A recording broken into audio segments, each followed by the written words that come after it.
Welcome to your first knowledge creation cohort. Eric and I are here today to kind of give you a little bit of background, talk you through what your focus is going to be for this next month. It's going to give you a little bit of insight as to what you and your knowledge creation partner are going to focus on and talk about for this next month before you meet again in November. And Corinne has used the word knowledge creation twice, and so we're going to talk just very briefly about where we're getting that term from. Many of you may be familiar with the work of Michael Fullan, Leading in a Culture of Change. And so real quick, when we were looking at this work, he talks about knowledge creation, and this is the context in which he uses that. Effective leaders understand the value and role of knowledge creation. They make it a priority and set about establishing and reinforcing habits of knowledge exchange among organizational members.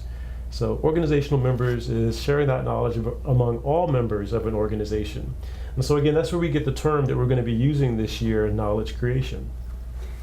You all are part of this knowledge creation cohort.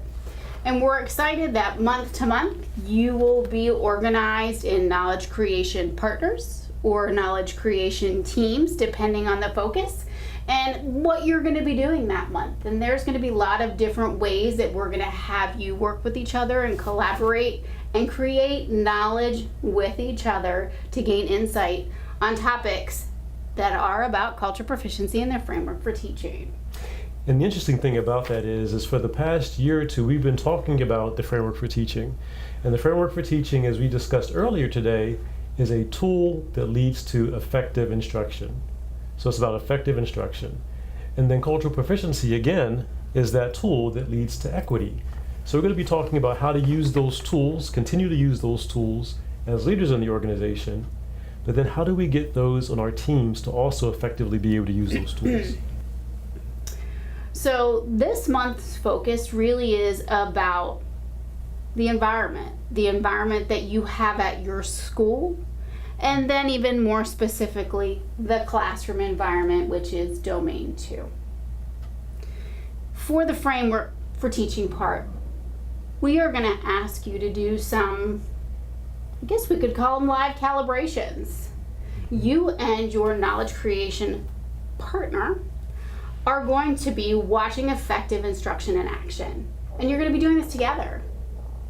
So when you are done with your calibrating, you'll be able to see, were you all adjacent, were you all discrepant, or were you exact? What type of relevant evidence did you both come up with? And I like that, Corinne, because it's different than last year. We were looking at a video of a teacher that we had no personal connection with.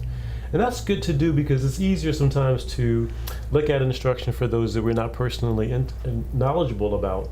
The difference this year that I think is great is being able to do that with the staff members that we support and having those conversations and looking at the effective and excellent things that are already happening in our classrooms and how we can continue to support our teachers in their instruction.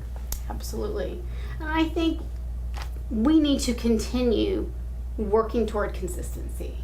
We know that we've started this process and we know that we have done an excellent job initially, but we're not done. We know we need to continue to talk about consistency amongst ourselves as leaders. And so this allows us to continue that conversation and talk amongst ourselves about getting to that level of consistency that we know we desire. And so for the equity piece of that this month, Corinne talked about looking at the school and then looking at each classroom. So when we think about equity in structures and practices, domain 2 in large part is about the environment that we establish in the classroom, the establishing of those relationships and those routines with students. Well, as leaders, what are some structures and practices that we have in place in our building? And if the structures and practices in place allow for our teachers to be able to implement effective instruction, then wonderful. We know that there are many wonderful things that we have going on in our buildings.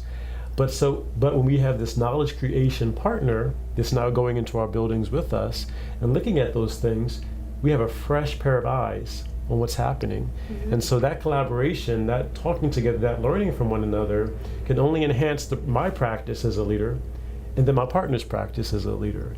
And then that in turn impacts what happens in our classrooms.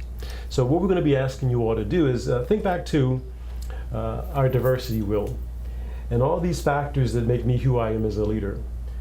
Oftentimes, these different elements contribute to some of those structures and practices that I have in place. So I may have a structure in place or a certain practice that I've implemented that is really comfortable for me because I learned that from an administrator who is my mentor. Mm-hmm. But now that I find myself in this building, have I asked myself the question, does this structure or this particular practice, does it still work? Has it ever worked? Is it a practice that I've implemented because it's what's comfortable for me, and maybe it's not what's best for my staff and my school community? Am I really willing and able to have that hard conversation with myself? Maybe by having my knowledge creation partner come in and look at some things, I can begin to ask myself those questions and kind of work through that. And it could be that I find that there are some excellent structures and practices in place, but then there are some that are not.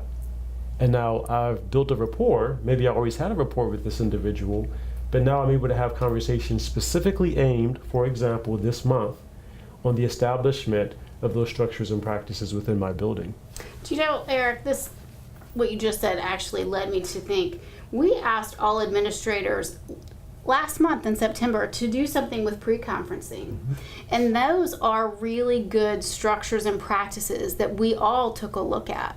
It would be interesting because we asked them to do that within a school team.